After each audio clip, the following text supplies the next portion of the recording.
So growing up, I was always on a court or a field, or honestly the riding ring. It was something that I always enjoyed because there's just nothing, you have to experience it.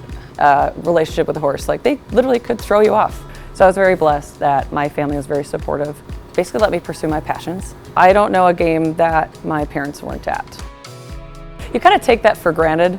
You kind of expect them almost to be there until you start to see, like you notice later that other families, they were doing some other things, or I'll show up afterward, or maybe I didn't make it. No, my parents made it a point to be there and to cheer me on. I realize now all the sacrifices that they had to make, and being here wouldn't be possible. And my grandma, also huge. I'd always look for her all the time. She's a big part of my life. To always believe in the good of others is something that she taught me, and that's, I think, what transitioned to choosing my career and wanting to help other people. And she's really shaped who I am, and honestly, part of the reason why I came to Carroll. To pursue, again, my career in PT. It was one of the schools that had a direct admission program to physical therapy, and it allowed me to pursue my career in athletics. And truthfully, I came here because of volleyball. Annie Gleber was our coach, and she recommended to sign up for track or to participate in track. So I literally would have never done any of this had she not said, you know, that she recommended it, because I wanted a starting spot in volleyball. I did. So Amanda wanted to run, and so we practiced that, and we came to the realization that we'll do something else. Next thing you know, she picked up the throws and the javelin specifically, and she just took to it naturally. She tried a lot of different things, and I thought that was really cool.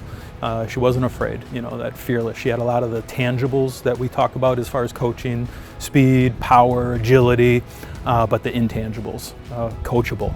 Just try anything. Hey, let's try this. Okay, no problem. And she just picked it up naturally. So it was a pure joy to be working with her that way, and a lot of fun. With the tutelage of Mark Kraskowski, her throws coach her freshman year, we found something in her that was a long metal rod that people throw very far, and she had the talent to throw it extremely far. I remember one meet in particular. We were out at Whitewater, a little bit further away from the complex, throwing javelin, and all of a sudden she just popped one. Sure enough, she qualified for nationals at that meet, and we were overjoyed, to say the least. There wasn't a whole lot of pressure going into the throw that I won, except for Coach Triggs. I think he threatened to throw me into a burning car. I was just like not amped up. I don't know what it was. I was really in my head, and he was trying to motivate me, and I just couldn't stop laughing about that. I remember watching her the year that she won her national title, and just pacing, but every time she looked, always looking confident and calm. But as soon as she would turn her back, I'd be pacing in that at Baldwin Wallace. Winning nationals is something that was a huge, a big success. But what I remembered most was the moments leading up to it and all the support that I had from the coaches and from my family. Like, you've got this. Doesn't work out, you try something else. And that ends up being how she got to a national championship, because she was just willing to try something and have fun while doing it. I admire that so much about Amanda. My junior year, I was ranked first going into nationals, and I ended up tearing my UCL. I was told I had an 80% chance of recovering 100%, regardless of if I did the Tommy John surgery, like most pitchers do, or if I just rehabbed myself. If it's really that equal of a chance, I'm going to school for PT, this might make for a good story.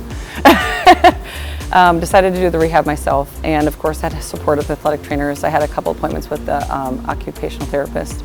I ended up taking second at nationals my senior year, so I had a great comeback.